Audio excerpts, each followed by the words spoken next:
Bismillahirrahmanirrahim. Assalamualaikum warahmatullahi wabarakatuh. Innal hamdalillah nahmaduhu wa nasta'inuhu wa nastaghfiruhu wa natubu ilaih wa na'udzu billahi min shururi anfusina wa sayyiati a'malina. Man yahdihillahu fala mudhillalah wa man yudlilhu fala hadiyalah. Asyhadu an la ilaha illallah wahdahu la syarikalah wa asyhadu anna Muhammadan abduhu wa rasuluhu la nabiyya wa la rasula ba'da. Qala Allah ta'ala fi kitabihil karim, ya ayyuhalladzina amanu taqullaha haqqa tuqatih wa la tamutunna illa wa antum muslimun. Wa qala ta'ala, ya ayyuhan nasu taqu rabbakumul ladzi khalaqakum min nafsin wahidah khalaqa minha zawjaha wa batha minhuma rijalan katsiran wa nisaa'a wattaqullaha alladzi tasaaluna bihi wal arham innallaha kana 'alaikum raqiba. Amma ba'd, fa inna asdaqal hadithi kitabullah wa khairal hadyi hadyu Muhammadin sallallahu alaihi wasallam wa syarrul umuri muhdatsatuha fa inna kulla muhdatsatin fid dini bid'ah wa kulla bid'atin dhalalah wa kulla dhalalatin finnari amma ba'd. Ya hayyu ya qayyum bi rahmatika nastaghitsu aslih lana sya'nana kullah wa la takil ila anfusina tarfata 'ainin. Allahumma inna nas'aluka ilman nafi'a wa rizqan thayyiba wa amalan mutaqabbala. Allahumma anfa'na bima 'allamtana wa 'allimna ma yanfa'una wa zidna ilma. Amma ba'd. Jamaah sekalian, a'azakumullah wa iyyakum jami'an. Barakallahu fikum. Alhamdulillahirabbil alamin. Segala puji bagi Allah Subhanahu wa taala, Rabb semesta alam, pencipta, pengatur dan penguasa alam semesta yang alhamdulillah masih memberikan kesempatan kepada kita untuk kita bisa bersama-sama beribadah kepada Allah Subhanahu wa taala di malam hari ini. Semoga Allah Subhanahu wa taala mengganti dengan yang lebih baik daripada apa yang kita keluarkan dari tenaga kita, dari waktu kita dan yang semuanya. Lalu kita mengucapkan jazakumullah khairan kepada orang-orang yang terlibat dalam kegiatan ini, baik dari orang yang memang punya wilayah di tempat ini yang mengizinkan kita untuk kita bisa bermajelis di setiap Jumat malam, ini malam Sabtu. Semoga Allah Subhanahu wa taala memberikan kebaikan kepada mereka semua, berkah dalam hidupnya, usahanya dan hartanya. Kemudian kepada teman-teman semua panitia juga yang Masya Allah ya di hujan-hujan seperti ini mempersiapkan segala sesuatunya ya, dari kamera, dari mic yang semisalnya. Saya hanya ingatkan sebuah ayat dalam Al-Quran, dalam surat Fatir ayat 29, nanti dicek di rumah. Dalam surat Fatir ayat 29, ayat ini ya saya hadiahkan kepada orang-orang yang memang telah memberikan kebaikan kepada kita semua, baik izinnya, waktunya, kesempatan yang semisalnya. Allah Subhanahu wa taala berfirman dalam surat Fatir ayat 29, innal ladzina yatluna kitaballah wa aqamus shalata wa anfaqu mimma razaqnahum sirran wa alaniyah yarjuna tijaratan lan tabur.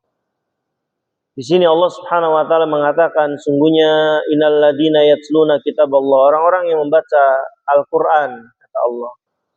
Orang yang mendirikan salat dan orang yang menginfakkan hartanya, ya ini Allah jelaskan beberapa amalan soleh, jadi bukan hanya 3 apapun, dari waktu yang diberikan, dari harta yang diberikan, dari kesempatan yang diberikan ya oleh orang-orang yang punya wilayah di tempat ini. Perhatikan kata Allah Subhanahu wa taala, hakikatnya kita sedang berniaga, sedang berjual beli, sedang bertransaksi dengan Allah Subhanahu wa taala yang Allah katakan lan tabur, tidak akan pernah rugi. Betul, secara matematika orang yang membaca Quran kehilangan waktunya. Dia baca Quran sejam, harusnya 24 jam untuk aktivitas, untuk tidur dan semisalnya, hilang 1 jam. Secara matematika hilang. Atau seorang yang harusnya melayani pembeli misalkan, atau seperti antum sekarang harusnya bisa pulang, ya, saya istirahat dengan keluarga, dikorbankan waktunya kurang lebih setengah jam sampai 45 menit untuk Allah Subhanahu wa taala. Orang yang sholat pun demikian. Ya, dia bangun di jam tengah malam, jam 2 misalkan, jam 1, dia korbankan waktunya untuk Allah Subhanahu wa taala. Secara kasat mata dia kehilangan waktu istirahatnya. Atau orang yang bersedekah, orang yang menginfakkan hartanya di jalan Allah. Secara matematika hartanya berkurang. Tapi Allah katakan yarjuna tijaratan, mereka sedang berniaga. Mereka sedang berjual beli, mereka sedang bertransaksi dengan yang maha kaya, Allah Subhanahu wa taala, yang Allah katakan lan tabur, tidak akan pernah rugi. Ini kepastian dari Allah Subhanahu wa taala untuk kita semua agar kita jangan pernah ragu berurusan bertransaksi dengan Allah Subhanahu wa taala yang maha kaya. Maka jamaah sekalian, ini sekedar mukaddimah untuk kita terus bersemangat dan terus menjaga niat kita masing-masing. Baik jamaah sekalian, azakumullah, masih melanjutkan materi sebelumnya, ya ini masalah istiqomah, karena ini perkara yang penting dalam agama kita. Di pekan sebelumnya, yakni di 2 pekan sebelumnya, kita jelaskan bahwa orang-orang istiqomah mereka mendapat 3 macam bantuan dari Allah Subhanahu wa taala, ya. Sebagaimana yang Allah Subhanahu wa taala katakan, innal ladzina qalu rabbunallahu tsumma istaqamu, kata Allah, tatanazzalu alaihimul malaika alla takhafu wa la tahzanu wa abshiru bil jannah. Allah katakan untuk orang-orang yang istiqomah, yang pertama Allah akan utus kepada mereka saat mereka sakaratul maut. Allah akan tenangkan hatinya, Allah akan bimbing dia untuk mengucapkan kalimat la ilaha illallah. Lalu Allah akan tolong dia ketika dia ditanya oleh munkar nakir di dalam kubur. Allah akan membantu dia, Allah akan menyelamatkan dia dari siksaan kuburnya. Dan yang ketiga, saat dia dibangkitkan oleh Allah Subhanahu wa taala sampai Allah Subhanahu wa taala selamatkan dia masuk ke dalam surga. Lalu ikhwan a'azakumullah, malam hari ini kita masih melanjutkan masalah istiqomah. Perlu kita ketahui bahwa agama Islam ini mudah sehingga siapapun bisa istiqomah. Ini penting nih, ya. Karena agama Islam ini mudah, maka siapapun bisa istiqomah semampunya. Kenapa saya katakan agama Islam ini mudah sehingga bisa istiqomah? Karena prinsip dari Islam, ikhwan, perhatikan ini. Yang pertama, prinsip dasar Islam itu, Islam ini agama yang mudah. Mudah. Tidak ada satupun perkara dalam agama Islam yang menyulitkan. Pasti. Loh, dari mana Ustaz berani mengatakan pasti? Dari Allah. Coba buka surat Toha ayat 2. Monggo, yang pegang Al-Quran Android, lihat. Surat Toha ayat 2. Siapa yang mau bacakan? Monggo. Kita buktikan. Jadi nggak sulit orang istiqomah itu. Kenapa? Karena dilaksanakan dengan mudah. Apa kata Allah? Ada yang sudah ketemu? Surat Toha ayat 2. Monggo Mas.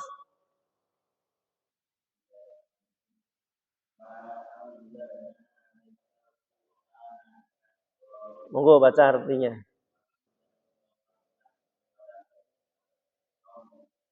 Perhatikan. Siapa yang bilang? Allah.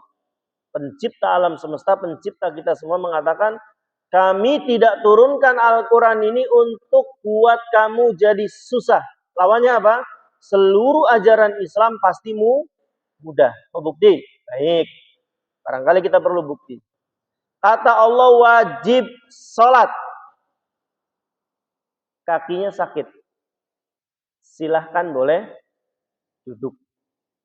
Nggak bisa duduk, sakit punggungnya. Silahkan berbaring, asal sholat. Nggak bisa berbaring juga, susah geraknya. Silahkan dengan isyarat. Mau isyarat tangan, mau isyarat mata. Atau sekedar lafadznya saja tidak masalah. Ya, sadar cuma mata masih merem. Selama sadar masih akal masih ada, sholat. Mudah. Ustadz, itu sulit, itu jihad. Kan bagi yang mampu. Anak-anak, perempuan, tua renta tidak wajib jihad. Ustadz, haji susah bagi yang mampu. Mampu apanya? Mampu finansialnya dan mampu fisiknya. Dua di antaranya tidak ada, maka gugur kewajiban bagi dia. Tua banget. Harta ada, duit ada banyak. Paham? Ya paling ujungnya haji badah. Membuktikan bahwa syariat Islam ini mudah. Maka siapapun bisa istiqomah. Sholatlah sampai mati. Kaki saya sakit, duduk. Gak bisa duduk berbaring. Wajib puasa Ramadan, misal. Wajib. Sholat sulit, puasa kan sulit. Kan ada uzur. Sakit, safar, haid, nifas, anak-anak, lansia, boleh tidak puasa. Silakan kodok atau fidyah. Maka agama Islam ini mudah. Baik, ya. Jadi siapapun bisa istiqomah karena agama Islam ini agama yang mudah. Ini prinsip pertama. Prinsip kedua dari ajaran Islam yang harus kita tahu jamaah sekalian a'azakumullah, selain Islam ini agama yang mudah, agama Islam ini menerapkan bahwa silakan laksanakan perintah Allah semampunya. Semampunya. Allah yang katakan fattaqullaha mastata'tum. Bertakwalah kepada Allah, beribadalah kepada Allah semampunya. Bukti baik. Anda disuruh sholat duha. Maksimal sholat duha itu berapa? 8 maksimal. Sholat nggak bisa. Istirahat saya cuma dikasih waktu 5 menit. Boleh nggak 2 rakaat aja? Itu namanya semampunya. Ustaz, waktu saya istirahatnya pendek. Nggak mungkin saya baca 1 halaman. Boleh nggak 1 ayat aja? Boleh. Ini namanya semampunya. Ustaz, saya infaknya nggak bisa gede. Paling bisanya 5.000. Boleh atau tidak? Semampunya. Asal laksanakan. Tiap hari 1.000, 30 hari, 30.000 masukkan kotak infak. Yang penting istiqomah. Jangan bleduk 1 juta, nanti tahun 2030 sedekah lagi 1 juta. Ini bukan istiqomah. Baik. Jadi manusia ini jamaah bisa istiqomah kalau dia menerapkan prinsip-prinsip Islam. Yang pertama prinsipnya apa tadi? Islam ini mudah. Baik. Yang kedua, Islam dilaksanakan sesuai dengan kemampuan. Jadi jangan memberatkan. Malam nih, sholat malam. Saat paginya tuh nanti sholat subuhnya, sayanya kalau sholat malam subuhnya bablas. Maka boleh laksanakan sebelum tidur. Paham? 2 rakaat tutup 1 witir, selesai. Maka ikhwan a'azakumullah, ini sederhana. Tapi kalau kita praktekkan, kita bisa istiqomah. Baik. Lalu jamaah sekalian a'azakumullah, ada beberapa kiat istiqomah supaya kita menjadi manusia yang istiqomah dalam melaksanakan perintah Allah Subhanahu wa taala. Yang pertama, ya ada 5 nanti, 5 hal supaya kita bisa istiqomah, membantu kita untuk istiqomah. Nanti habis ini semoga waktunya cukup ya. Kita akan bahas juga tentang ciri-ciri orang yang istiqomah itu gimana. Ya. Ada cirinya. Kalau sudah ada ciri di sini, nanti ujungnya itu husnul khotimah. Karena kita bicara istiqomah, kan kita bicara dari awal, gimana sih kita supaya mati dalam kondisi yang baik. Kan kita lagi proses nih. Ya, jawabannya membiasakan hidup yang baik, istiqomah dalam kebaikan. Gimana supaya istiqomah? Nah, kita akan pelajari di sini. Yang pertama, ikhwan azakumullah, tadi bahwa agama ini mudah, maka silakan istiqomah, laksanakan Islam semampunya, kerjakan Islam semampunya, dan Islam ini agama yang mudah sehingga siapapun bisa istiqomah. Baik. Kiat pertama untuk kita supaya bisa istiqomah adalah mengetahui dan merenungkan dalil-dalil yang ada tentang satu keutamaan.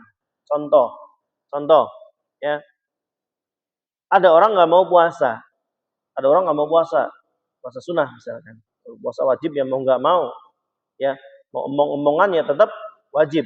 Saya bicara puasa sunnah, dan Kemis, puasa Daud, Ayamul Bid, atau puasa-puasa yang lainnya. Masih ogah-ogahan. Coba bisikin ke dia, puasa itu menyehatkan lambung.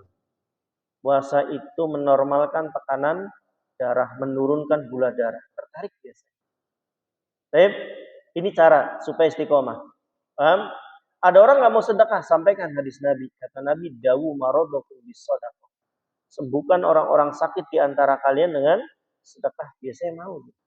Paham?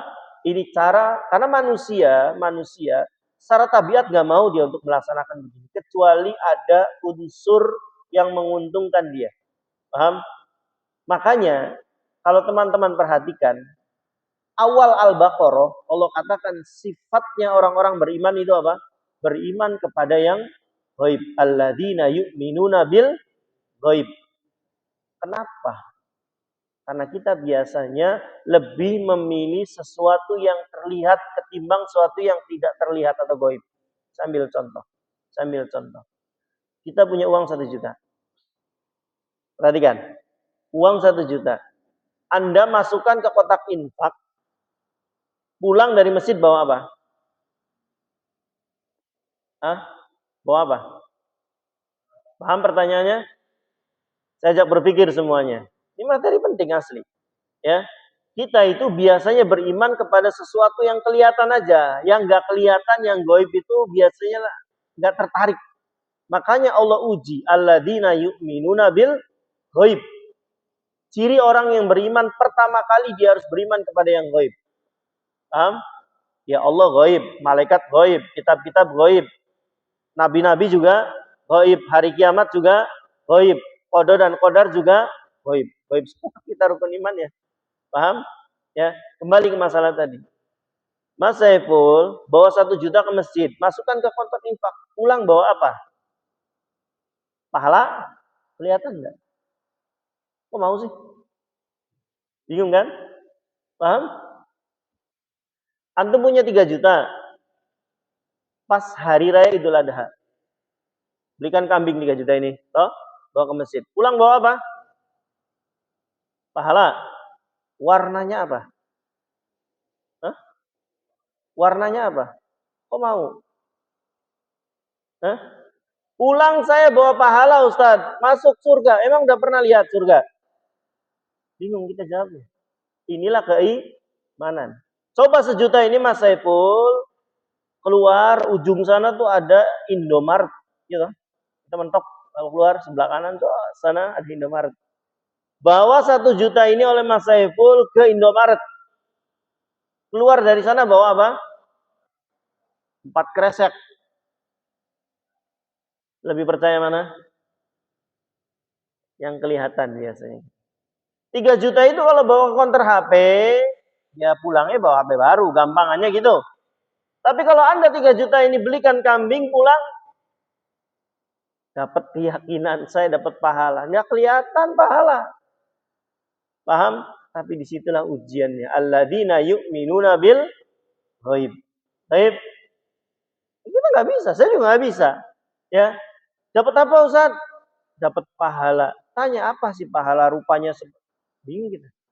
Ada di sini. Sesuatu yang tidak bisa kita jabarkan, tapi kita yakin saya akan dapat pahala, saya akan dapat surga. Gak bisa. Kayak para sahabat Nabi, ya, bukan hanya harta mereka, nyawa mereka korbankan untuk supaya Islam ini tegak. Kalau kita tanya, mereka ingin apa? Ingin harta, wong orangnya mati kok. Kira-kira mereka ingin apa? Pahala. Padahal mereka tidak melihat. Inilah keimanan. Makanya Allah katakan bahwa Al-Baqarah di awal, alladzina yu'minuna bil ghaib. Baik, kita kembali, ikhwan azakumullah. Kadang manusia itu begitu. Ya, kalau diimingi sesuatu dari dunianya baru dia jalan. Ya. Ayo jihad. nanti kalau saya meninggal istri saya jadi janda, anak saya jadi yatim. Kalau menang dapat surga plus wanita-wanita yang dibawa mereka bisa jadi budak, bisa engkau miliki. Semangat mereka. Kurang lebihnya gitu manusia. Tapi kadang diiming-imingi sesuatu, dia mau gerak apa saja. Ya, nggak mau sholat malam, coba diiming-imingi awalnya. Ya, sholat malam itu meninggikan derajat. Ada kan orang, ada loh orang, ya, saya tahu orangnya, nggak di sini maksudnya, ya. Puasa Senin Kemisnya rajin banget. Ternyata tujuannya supaya naik jabatan. Kuat dia. Kok bisa? Istiqomah puasa Senin Kemis tadi ada unsur dunia yang membuat dia jadi istiqomah. Kita nggak seperti itunya. Tapi maksudnya kadang jiwa kita itu perlu dikritikin. Oh ini tuh manfaatnya ini tuh manfaatnya ini. Dulu saya ogah tidur miring kanan tuh ogah. Enak ke kiri. Asli lebih nyaman ke kiri saya tuh tidur. Tapi setelah tahu hadis Nabi bahwa tidur miring ke kanan jauh lebih sehat. Karena jantung ini nggak ketekan, jantung kan kita kan sebelah kiri. Ya. Kiri atau kanan? Barangkali ada yang kanan. Ya, kita kan sebelah kiri. Kalau tidur ke kiri dia tertindih oleh organ lain. Kan tugasnya jantung kan ngembang kempis. Kalau ketindih dia nggak maksimal. Pagi lemes. Baru saya mau. Ketika saya baca ensiklopedia Al-Quran dan Sains. Ya, 10 jilid bagus itu bukunya. Ya, buat anak-anak antum beli. Al-Quran dan Sains. Itu saya baca. Ya, kenapa jilatan anjing itu najis? Kenapa jilatan kucing tidak najis? Kenapa kalau lalat nyemplung harus dicelup? Ya nggak boleh langsung dibuang dan semisalnya. Itu ada di situ. Oh ternyata begitu. Ketika kita sudah tahu, baru kita tertarik. Oh, ya. Orang tadinya oraya orambu kalau kata orang Cirebon. Suruh minum dengan tangan kanan. Kalau masih panas tidak ditiup dan sambil duduk. Kita tadinya tia-tio aja. Gak ngeladenin. Tapi setelah tahu manfaatnya ternyata menurut kedokteran di tubuh kita ada saringan, ada organ yang akan berfungsi kalau posisi duduk. Baru nurutnya. Kadang begitu manusia. Maka yang pertama ikhwan, kiat istiqomah mengetahui rahasia-rahasia dari syariat. Kadang nggak diketahui. Ya, kayak contoh nggak diketahui kok yang kentut bagian belakang, yang dicuci tangan, muka, dan kaki. Kenapa nggak dicebokin? Nah, itu sesuatu yang tidak terungkap. Paham? Ada sesuatu yang terungkap. Kenapa makan minum dengan duduk?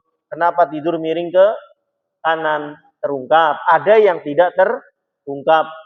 Baik, manfaat sujud terungkap. Manfaat ruku terungkap. Baik, manfaat duduk di antara dua sujud, ya iftiros terungkap secara kesehatan. Ada yang tidak terungkap. Ya sudah, kita nggak perlu untuk ini. Maksud saya, ikhwan azakumullah. Yang pertama, jadinya mengetahui dan merenungkan dalil-dalil ya bahwa ini keutamaannya apa atau yang semisal. Baik. Ada orang nggak mau akur dengan saudara kandungnya, misal. Tapi ternyata kata Nabi baru mau geraknya. Betul. Ya, ada jamaah saya urusan masalah warisan.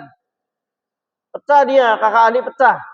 Saya bilangin, kata Nabi SAW, barang siapa yang ingin dipanjangkan umurnya dan diluaskan rizkinya, maka hendaklah sambung silaturahmi. Oh gitu ya Ustaz. Iya, kata saya.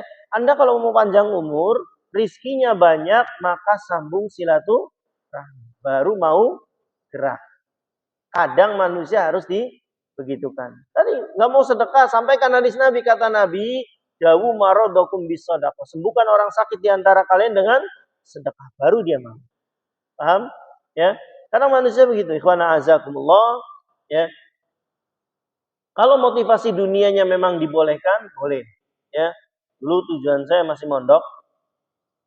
Ceritanya ada hadis Nabi. Ya. Yang menginformasikan semoga Allah nadarallahu mra'an. Semoga Allah memperindah, memperelok, memperganteng, mempercantik orang-orang yang menghafal hadis Nabi. Adem mukanya. Wah, saya terpancing biar ganteng. Awalnya, oh ternyata lebih dari itu manfaatnya. Ya padahal ya segini-gini aja sebenarnya sih. Tapi memang ada. Jadi tertarik. Baik, ya dan semisalnya.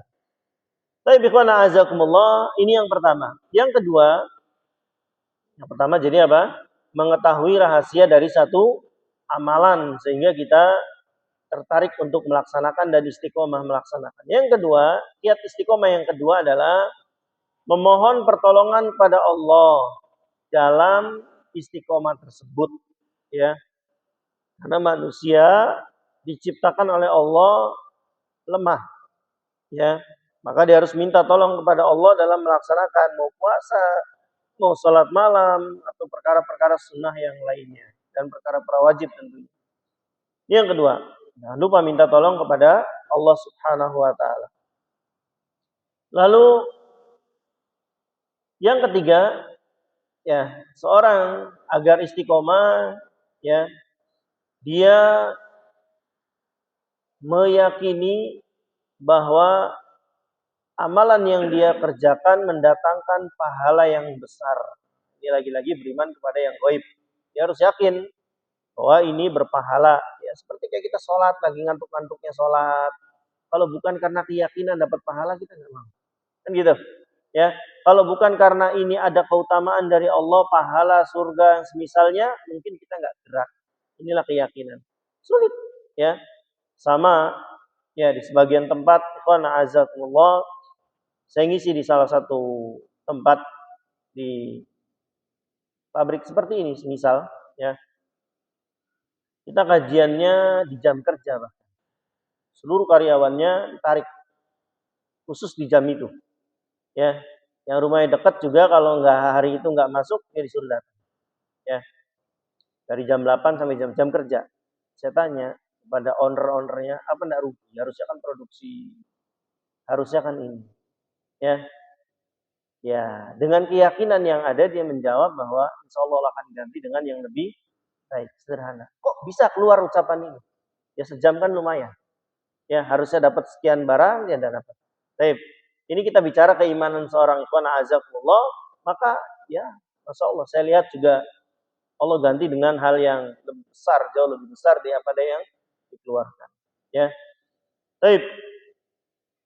Yang keempat ikhwan, kiat istiqomah yang keempat, ya, senantiasa dia mengingat balasan dari Allah Subhanahu wa taala. Tadi materi saya Jumatan, yang hadir Jumat tadi dan menyimak, ya, bahwa kita akan dibalas oleh Allah Subhanahu wa taala sekecil apapun. Jadi jangan takut, asal istiqomah. Ustaz saya bisa 1.000 sehari. Boleh. Laksanakan semampunya dan Allah akan balas 1.000 itu dengan 10 sampai 700 kali lipat.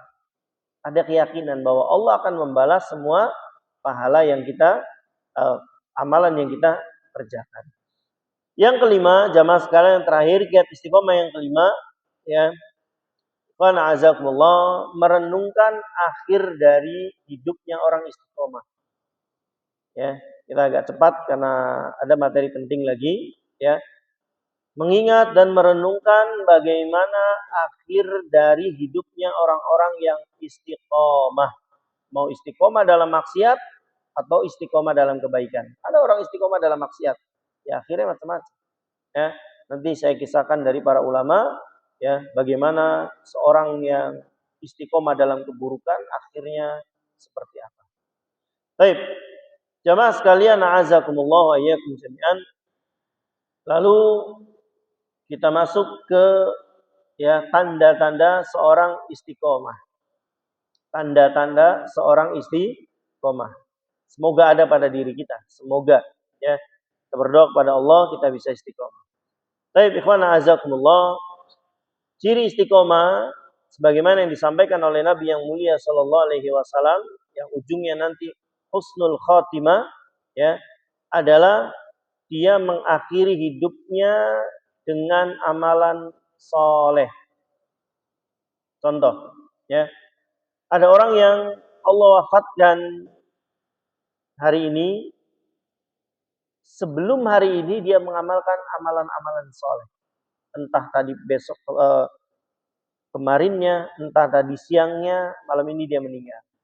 Dalilnya mana? Hadis Nabi yang mulia sallallahu alaihi wasallam, dan di sini sahih, ya. Idza aradallahu bi 'abdihi khaira ista'malahu. Qalu kaifa yasta'miluhu? Qala yuwaffiquhu li'amalin shalih qabla mautihi. Ya. Nabi kita yang mulia sallallahu alaihi wasallam bersabda, apabila Allah menghendaki kebaikan pada seorang hamba, ista'malahu. Ini penting di sini. Ya. Ista'malahu. Kata Nabi, Allah kalau menginginkan kebaikan pada seorang hamba, Allah akan mempekerjakan hamba tersebut. Mempekerjakan hamba tersebut. Para sahabat nanya, apa maksud mempekerjakan? Allah mempekerjakan hamba, menjadikan hamba tersebut sibuk dengan kebaikan. Dari sini penting, apabila harta Anda, apabila tenaga Anda, apabila waktu Anda sedang dimanfaatkan oleh Allah, Anda bersyukur. Kenapa? Ya kayak sekarang aja. Kayak sekarang. Kita sama-sama dikasih waktu 24 jam kan? Sama. Kenapa yang satu bisa baca Quran, kita enggak? Harusnya kita mikir. Berarti dia dapat bantuan dari Allah, saya enggak. Beda lah kalau dia dapat 40 jam sehari, saya 24, Anda bisa ngomong, dia waktunya lebih banyak. Bisa istirahat, bisa kerja, bisa ini, bisa itu. Tapi masalahnya waktu kita sama 24 jam. Kenapa dia bisa sedekah? Sama kita gaji misalkan segitu. Ya, kok dia bisa sedekah, saya enggak? Jawabannya adalah dia dimanfaatkan oleh Allah. Dia dipekerjakan oleh Allah. Ya kan sekarang. Di sekian banyak karyawan, Allah pilih yang siap nyalakan lensanya, yang siap nyalakan itunya, yang bikin undangannya. Kenapa harus saya? Kenapa enggak dia? Kenapa enggak dia? Kenapa enggak dia? Jangan begitu pikiran. Allah berarti menggunakan tenaga saya untuk kebaikan. Paham? Ada orang dengan jumlah uang yang sama, sama-sama 1 miliar anggaplah. Yang satu Allah bantu dia untuk daftar haji, berangkat haji furoda 500 juta. Yang ini enggak. Kira-kira siapa yang dibantu oleh Allah? Ya orang tadi. Paham? Orang tadi dibantu. Beda kalau yang satu punya, yang satu enggak punya. Oh ya, dia wajar berangkat karena punya uang. Ini masalahnya kita bicara sama. Paham? Saya pun sama, ikhwan a'azakum. Allah menyemangati diri saya kadang begitu. Ya, dari Senin, Selasa sampai Ahad. Ya, sehari kita bisa 4 sampai 5 pengajian kita datang. Tapi saya pikir, ya mungkin Allah ingin gunakan masa muda saya untuk hal yang baik. Semoga ke situ arahnya. Baik, kalau capek banget.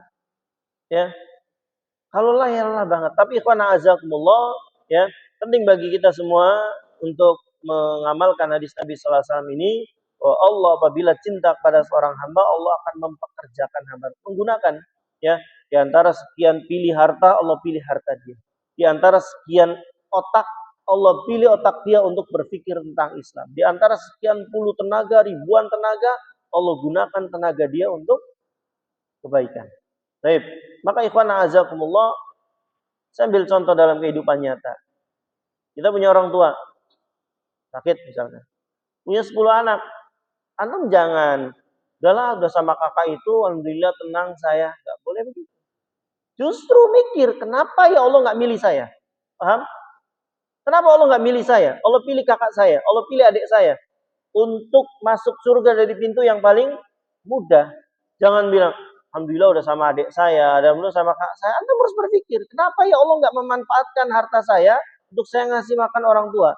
Kenapa ya Allah nggak gunakan tenaga saya untuk berbakti kepada orang tua? Harusnya berpikir seperti itu. Kenapa? Kalau mengacu dari hadis ini, berarti Anda sedang tidak digunakan oleh Allah.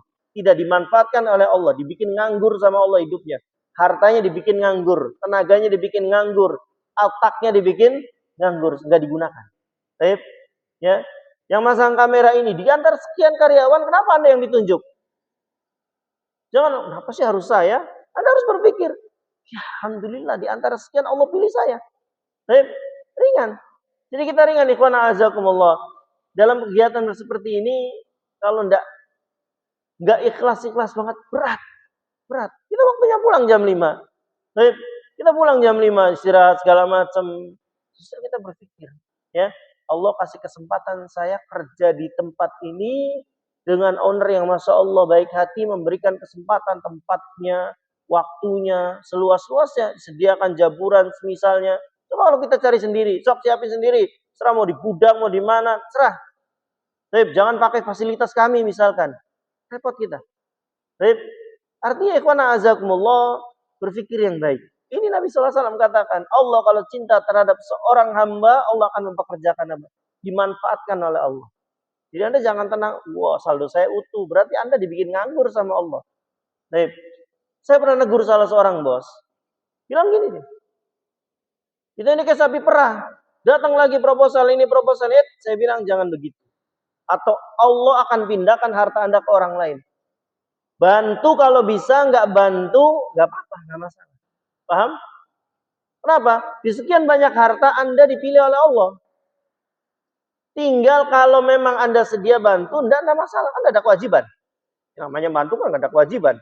Bisa ya silakan, nggak bisa silakan. Justru Anda berpikir, kenapa ya sekian banyak bos, Allah pilih saya? Kan gitu. Kenapa nggak pilih dia? Kenapa nggak pilih? Justru Anda harus beruntung. Baik. Sekian banyak harta, antum ada harta semua. Ada orang punya harta 100 juta. Kenapa yang ini bisa umroh, ini enggak? Sama punya 100 juta. Paham? Dia digunakan oleh Allah Subhanahu wa taala untuk ibadah di haram. Sederhana ikhwan. Maka ciri orang yang husnul khotimah adalah dia dimampukan oleh Allah untuk ibadah. Kita sama-sama waktu nih punya malam dari jam 9 malam sampai jam 4 lah gampangannya. Ya, Allah bangunkan dia dan Allah nggak bangunkan saya. Anda harus berpikir, enak tidur. Enggak. Kenapa sama-sama capek, sama-sama istirahat, kok dia bisa sholat malam, saya enggak. Berarti dia digunakan oleh Allah untuk ibadah. Saya tidak. Dibikin seperti bangkai semalaman. Paham? Dia dijadikan oleh Allah bisa sujud, bisa ruku di malam hari, saya enggak. Harus kita berpikir seperti itu. Ya, sama-sama waktu subuh, sama-sama waktu subuh. Kenapa dia bisa ke masjid, saya enggak? Harus saya mikir. Ya, sama-sama ada kaki. Beda kalau Anda ada kaki, dia ada kaki. Boleh Anda katakan, dia ada kaki, saya enggak ada. Selesai urusan. Kita sama-sama punya kaki, sama-sama bisa jalan, masih ke masjid. Dia bisa, saya enggak. Paham? Berarti Anda tidak dimanfaatkan oleh Allah Subhanahu wa taala. Ini jelas ikhwan azakumullah. Lalu jamaah sekalian, a'azakumullah wa iyyakum jami'an. Di antara tanda orang yang istiqomah, dia di akhir hidupnya mengucapkan syahadat la ilaha illallah. Ini termasuk tanda orang husnul khotimah. Apa itu? Ya, mengucapkan kalimat la ilaha illallah. Nabi yang mulia sallallahu alaihi wasallam bersabda, "Man kana akhiru kalamihi la ilaha illallah dakhalal jannah." Barang siapa yang akhir ucapannya adalah la ilaha illallah, dia pasti masuk surga, kata Nabi. Pasti masuk surga. Pasti itu dengan dua cara. Pasti secara langsung atau pasti masuk surga tapi mampir dulu ke neraka karena dosanya. Tapi pasti masuk surga. Bagi siapa? Bagi orang yang akhir ucapannya adalah la ilaha illallah. Gampang atau mudah? Susah. Pernah nalkin orang meninggal? Yang pernah enggak? Susah dia, untuk napas saya susah, berat. Ya, berat ya. Maka nanti kita ambil contoh orang-orang yang mati dalam, karena kebiasaannya buruk. Ya, ada yang ditalkin la ilaha illallah, dia doyan mabuk. Apa yang dia ucapkan kata para ulama? Tuangkan lagi. Datangkan ke saya alkohol itu. Datangkan ke saya khamr itu. Terus sampai mati dia mengucapkan seperti itu. Ya. Ada yang ditalkin mengatakan, ini orang yang suka melalaikan ibadah karena dagang, bisnisnya, sebagainya. Misalnya waktunya sholat dia tabrak, punya ibadah dia tabrak untuk usahanya. Apa matinya kata para ulama? Dia mengatakan, barangku bagus, silahkan beli. Barangku terus itu diulang-ulang sampai dia meninggal. Maka hati-hati ikhwan, azakumullah, ya. Ini bukan hafalan yang berlaku. Nah saat itu manusia di bawah alam sadar. Saya pernah kisahkan ke antum ikhwan, ya. Seorang syekh yang dia dioperasi, di sepanjang operasinya dalam kondisi dia pengaruh obat bius, dia tetap membaca Al-Quran. Kok bisa? Tadi kebiasaannya seperti itu. Maka alam bawah sadarnya pun begitu. Ya, antum hati-hati, yang punya kebiasaan sesuatu yang buruk itu yang akan keluar nanti pada saat sakaratul maut. Nauzubillahi min dzalik. Nasallallahu salamata wal afiyah. Lalu ikhwan jamaah sekalian azakumullah, ya. Ciri orang yang husnul khotimah, ya, akibat dia istiqomah di dalam agama Allah, yang selanjutnya adalah yang ketiga berarti ya. Tapi ini nggak mutlak, ini nggak mutlak. Artinya nggak mutlak itu nggak mesti orang yang ini dia pasti istiqomah. Apa kata Nabi SAW? Ya, mautul mu'min bi arkil jabin. Rawahu Ahmad wa Tirmidzi. Kematian seorang mukmin itu dengan keringat di dahinya. Baik. Orang punya kebiasaan baik, meninggal pegang dahi. Oleh berkeringat, ini orang istiqomah. Ini orang husnul khotimah. Tapi ini tidak mutlak. Ada orang meninggal lagi zina. Keringetan kan dia? Capek. Lagi zina dia. Ya, meninggal. Keringetan. Istiqomah enggak? Apa husnul khotimah atau bukan? Ya bukan. Masa orang meninggal zina dia istiqomah? Baik, ini tidak mutlak. Nanti ada tanda yang mutlak, ada tanda yang tidak mutlak. Tanda yang mutlak tadi la ilaha illallah. Siapa saja yang meninggal la ilaha pasti dia orang husnul khotimah. Tapi ada yang tidak mutlak, enggak mesti gitu. Ya.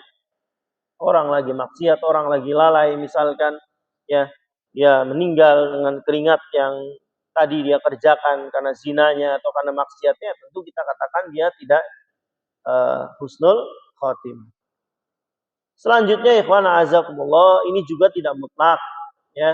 Yang selanjutnya yang keempat, meninggal pada malam atau siang hari Jumat. Meninggal pada malam atau siang hari Jumat. Tapi ini tidak mutlak toh. Maksudnya mutlak itu, ya kalau ada penjahat maling malam Jumat, digebukin sampai mati. Husnul khotimah atau su'ul khotimah? Ya su'ul. Tapi dia malam Jumat. Nah ini tadi. Ada yang mutlak, ada yang tidak mutlak. Ya, ada orang habis maksiat, habis pergi dia, habis mau pulang dari rumah zina, habis judi, habis sabung ayam atau yang semisalnya, pulang kecelakaan di jalan hari Jumat lagi. Itu malam Jumat. Su'ul khotimah atau husnul khotimah? Ya su'ul. Baik. Jadi ada yang mutlak, ada yang tidak mutlak. Paham ya? Lalu jamaah sekalian azakumullah, ya. Yang kelima, orang yang mati syahid di medan jihad. Ini jelas, nggak usah diperpanjang kalau ini. Orang yang mati syahid di medan jihad. Kalau dia ikhlas, dia ikhwan azakumullah, ya surga. Ya. Masalahnya ada yang melakukan sesuatu padahal amalan ini besar. Inilah kata Nabi SAW. Ya. Kata sebagian ulama mengatakan rubba amalin saghirin tukabbiruhu an-niyah wa rubba amalin kabirin tusaghiruhu an-niyah. Berapa banyak amalan itu kecil tapi besar pahalanya karena niat. Amalannya kecil tapi besar pahalanya karena niat. Contoh. Ada pembangunan masjid. Qadarullah pengen nyumbangnya 100 sak semen. Pengen banget. Pas lihat tabungan ternyata cukup untuk beli 2 sak semen saja duitnya. Yang diganjar 100 sak atau 2 sak? Hah? 100 sak. Kok bisa? Tadi niat dia besar. Saya kalau punya uang saya akan haji. Saya kalau punya uang saya akan santuni anak yatim piatu. Saya kalau punya uang saya akan sekolahkan anak-anak berprestasi yang tidak mampu. Padahal tidak mampu. Baik. Maka dia diganjar sesuai dengan niatnya. Inilah tadi rubba amalin saghirin tukabbiru an-niyah. Berapa banyak amalannya kecil tapi pahalanya besar karena niatnya besar. Sebaliknya, ada amalan yang besar kecil pahalanya. Kenapa? Niatnya kecil. Contoh, bangun masjid dari ujung Memolo Kubah sampai pondasi duit dia. Tidak boleh ada yang sampai keran-kerannya, tidak boleh, pokoknya semua dari saya. Tapi niatnya kerdil. Pengen dipuji, pengen dianggap dermawan, pengen dianggap kaya. Inilah. Wa rubba amalin kabirin tusaghiru an-niyah. Berapa banyak amalannya besar, kecil kerdil pahalanya karena niatnya yang kecil. Haji. Puluhan juta. Ya, bahkan mungkin dia haji furoda. Ya, 400-500 juta, tapi niatnya kerdil, cuma pengen dipanggil dengan titel misalkan. Ini amalan besar, pahalanya kecil. Kenapa? Niat dia kecil. Paham? Hati-hati, maka ikhwan a'azakumullah. Dulu ada seorang yang divonis oleh Nabi yang mulia Sallallahu Alaihi Wasallam. Ya, ini hati-hati tentang masalah niat ini juga. Ya, dia kebiasaannya jihad, tapi kata Nabi dia termasuk ahli neraka. Karena ternyata di akhir hidupnya dia mati bunuh diri, dia perang, dia kondisi terluka, gak sabar terhadap lukanya, sehingga dia ambil pedangnya, yang tumpulnya ditancepin di tanah, yang tajamnya ke atas, lalu dia menjatuhkan diri, bunuh diri. Baik. Maka kata Nabi, innamal a'malu bil khawatim. Amal itu tergantung pada akhirnya. Baik. Dari situ ikhwan a'azakumullah, banyak faedah. Nanti diantaranya adalah jangan pernah berbangga dengan amal yang kita lakukan. Terus berdoa kepada Allah, semoga Allah terima. Pernah dengar enggak doanya Nabi Ibrahim dengan Nabi Ismail selesai bangun Ka'bah? Saya tanya dulu deh, ya. Tugas bangun Ka'bah ini hanya untuk mereka atau untuk seluruh nabi dan rasul? Tugas membangun Ka'bah hanya untuk mereka berdua atau untuk seluruh nabi dan rasul tugas ini? Untuk mereka berdua. Perintah sholat untuk saya, Anda, dan semua manusia atau untuk kita aja? Seluruh manusia. Baik, amalan umum. Haji, umum. Umroh, umum. Baca Quran, umum. Jihad, umum. Bangun Ka'bah, hanya untuk mereka berdua. Otomatis pahalanya hanya untuk mereka berdua. Selesai membangun Ka'bah, Nabi Ibrahim, ini kan pahala memang untuk saya. Wong saya yang diperintah sama anak saya. Selesai bangun Ka'bah, angkat tangan dua-duanya. Rabbana taqabbal minna. Ya Allah, terimalah amalan kami. Kata para ulama, ini menunjukkan ketawaduan beliau. Meskipun pahala ini udah pasti. Kalau saya pahala sholat, saya bisa dapat, Anda juga bisa dapat. Kenapa? Kita bisa sama melaksanakannya. Paham? Saya ingin dapat pahala puasa, Anda juga bisa. Kenapa? Kita bebas melaksanakannya. Tapi bangun Ka'bah, nggak ada yang boleh kecuali Ibrahim dan Ismail. Otomatis pahalanya untuk mereka. Tapi mereka tetap berdoa kepada Allah apa? Supaya diterima. Maka kita jangan terlalu pede. Nah, ini salah satu faedahnya ikhwan a'azakumullah. Ya, jangan pernah berbangga sudah begini, sudah melakukan ini dan itu, sudah banyak melakukan. Tetap berdoa kepada Allah, Rabbana taqabbal minna. Ya Allah, terimalah amalan kami. Sebagaimana ketika kita Idul Fitri setelah puasa sebulan penuh, apa doa kita? Taqabbalallahu minna wa minkum salihal a'mal. Semoga Allah menerima amalan saya dan amalan kamu, seluruh amal soleh. Minta diterima sama Allah Subhanahu wa taala dan seterusnya. Baik. Selanjutnya yang keenam, ya. Ini tidak mutlak, ya. Artinya nggak mesti kalau orang kena ini, ya nggak mesti. Apa itu? Orang yang mati tertimpa reruntuhan. Dalam Islam ini termasuk orang yang mati syahid. Ya, kata Nabi as-syuhada'u khamsatun. Al-mad'un, al-mabtun, wal-arqu wa sahibul hadmi wasyahidu fi sabilillah. Orang yang mati syahid itu ada 5 kata Nabi. Di antaranya, ya, bukan cuma 5. Di antaranya satu orang yang terkena penyakit taun, wabah, ya kayak corona kemarin masuk wabah. Orang terkena, ya dia mati syahid. Sekarang pertanyaan yang kenanya adalah orang yang tidak beribadah kepada Allah, orang kafir, orang yang menyembah selain Allah. Boleh nggak kita katakan dia mati syahid dengan hadis ini? Ya nggak bisa. Paham? Berarti ini tidak mutlak. Paham? Yang kedua kata Nabi SAW, orang yang ada penyakit di rongga perutnya, entah di ususnya, entah di lambungnya, dia meninggal dengan sebab itu. Ini tergolong orang yang mati syahid kata Rasulullah. Orang yang tenggelam, nah banjir, nah segala macam, ini mati syahid, ya. Dan kata Rasulullah SAW, orang yang tertimpa reruntuhan. Apa saja? Reruntuhan tanah, reruntuhan batu, reruntuhan gedung semisalnya. Dan terakhir orang yang mati syahid di jalan Allah. Ini semua kata Nabi as-syuhada khamsatun. Ya, orang mati syahid itu ada 5 di antaranya. Baik, yang ketujuh tanda habis waktunya. Ini banyak lagi. Ada 20 tanda. Kita baru berapa tadi? Hah? 6. Ya sudah nanti dilanjutkan insyaallah.